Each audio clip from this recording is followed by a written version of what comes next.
ते थांब थांब की.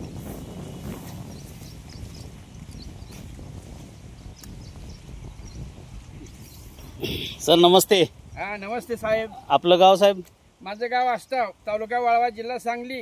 बरं बरं. आता ही जी केळी लावली आहे हा ही आपण कुठल्या महिन्यातली आहे?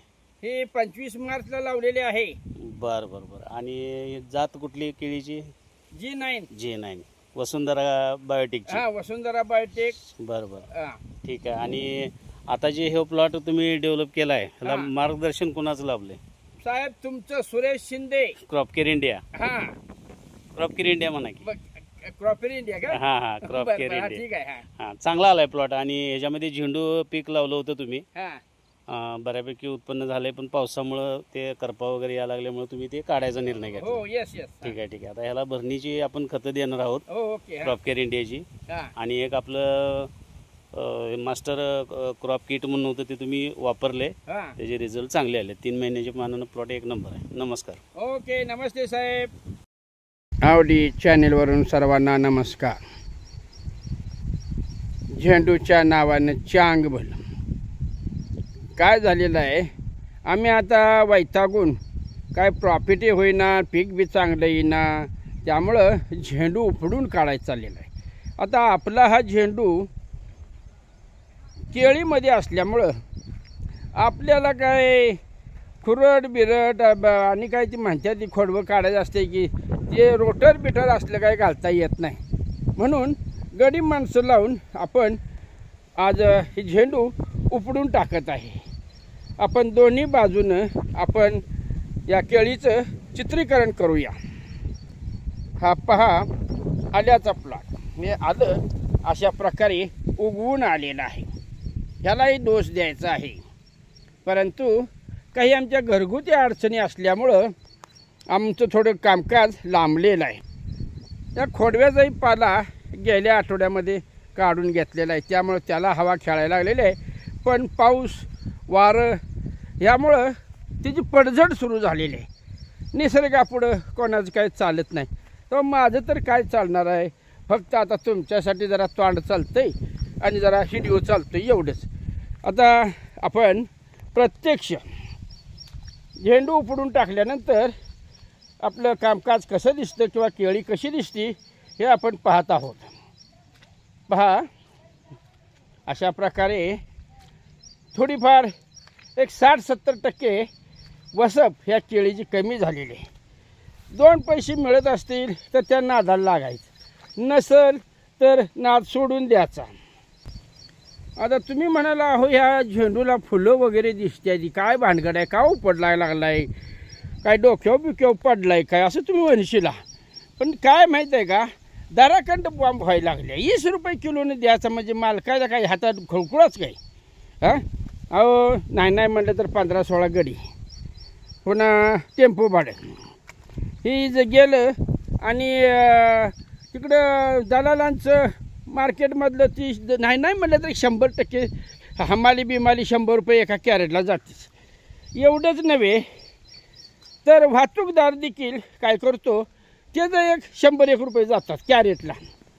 आता सरासरी 12 किलोचं कॅरेट धरलं, आता सर्वसाधारण किती होईल, 20 रुपये प्रमाणात 240.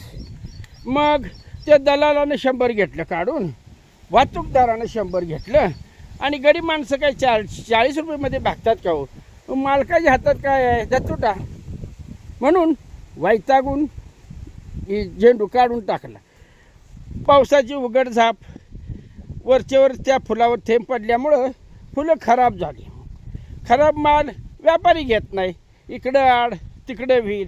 त्यामुळं मी सरळ आपला निर्णय घेतला आणि काल जरा 4 फुलं निघतील तेवढी काढली आणि आज उपडून टाकायचं चालेल. कारण आता केळीची आपल्याला भरपूर कामं आहेत. बिलं कापणे, भांगलून घेणे, लागवड टाकणे, पुन्हा फवारणी घेणे, ही कामं आपल्याला करावी लागणार आहेत.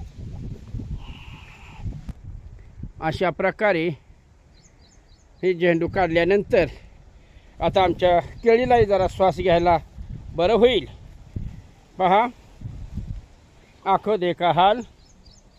आता एक प्रकारे ह्या झेंडूचं खत हा उठा उठा उठा उठा, झेंडू तोडायचा आहे राहिलेला. हा काय 5-6 कॅरेट निघाल घ्या काढून, कटाळा करू नका. मालकाच काय सगळे लक्ष नसतंय.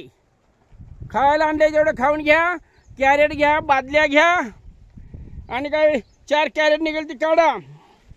पुन्हा आपल्याला झेंडू तोडायला यांना मिळणार नाही. ओके. हे बघा, हे मालक वैतागून असं बोलायला लागले, काय करायचं, कारण त्याच्या हातात काही येईनाच हो.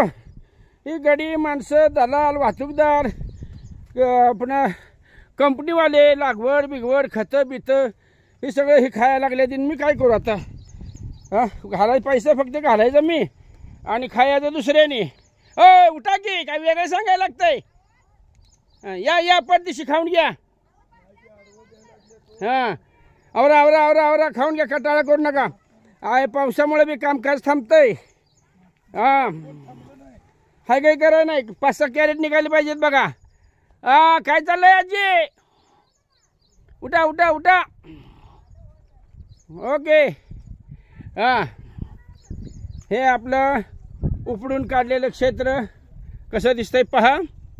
आणि प्रत्यक्ष झेंडू असलेलं क्षेत्र, म्हणजे झेंडू तोडलेलं आहे, पण उभं पीक, आडवं पीक कसं दिसतंय बघूया आपण. अशा प्रकारे कामगार लोकांना सुट्टी केलेली आहे, म्हणजे मध्यंतर. नाही तुम्ही म्हणणार काय लगेच घराडीक निघाले काय, अजून दिवसभर दिसतोय.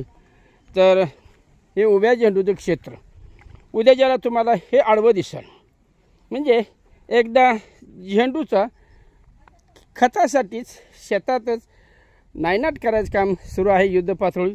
परवडलं ठीक, नाही परवडलं गाडून टाकणे, हे आवडी शिवाराच्या सर्वांचं तत्त्व आहे. लॉसमध्ये, तोट्यात धंदा कुठला करायचा नाही, नाहीतर मग आहे हे सगळे इकून खायला लागेल, जग हसायला लागेल. ठीक आहे. ओके. सर्वांना हॅव नाईस डे. शेतकऱ्याचं दुःख कळलेलं आहे. 5 बोटं काय तुपात नसतात. शेतकऱ्याचं कधीतरी एखादा दर लागतो. लोकांना वाटतं लई पैसे, आकाशाचा पैसे तुम्हीच घेऊन गेलायचं आणि आम्हालाच बनायचं आपलं. नुसतं शेतकऱ्याला झाडावर चढवायचं, म्हणून ती बघा हातात दोरी घेऊन ती शेतात त्या झाडाला लावतंय, शेवटचा पर्याय म्हणून. ओके, मी काय तसे करणार नाही. थँक्यू. जय महाराष्ट्र. सर्वांना नमस्कार. ही पहा झेंडूची हालत, मालकालाच करपून काढले. त्या झाडाचं काय, म्हणजे अतिपावसामुळं फुलाच्या ह्याला धक्का बसतो आणि शेतकरी अडचणीत येतो. ओके. अशा प्रकारे या आवडी शिवाराच्या केळीच्या बागेत आणि झेंडूच्या वनात फिरून फिरून तुम्हाला सर्व माहिती सांगत आहे. शेतकऱ्याचा हाल ह्या फुलासारखे झालेला आहे बाबा. काय दर नाही, काय नाही. आज टेम्पोवाल्याला सांगितले, बाबा आता ही खायची 2 घेऊन जा आणि बस आता. म्हणजे थोडक्यात सगळ्यांनाच नारळ, मालकाला नारळ मिळाल्यावर मालक कुणाला देणार आहे, म्हणून सगळ्यांना नारळ देऊन आज मी ह्या झेंडूच्या फुलांचा रामराम करतो आणि सगळ्यांनाच रामराम करतो. हे बघा, हे असं आहे. आता हे कधी येणार आणि कधी जगणार आणि कधी मरणार सांगा. ओके, ठीक आहे. जय हिंद, जय महाराष्ट्र.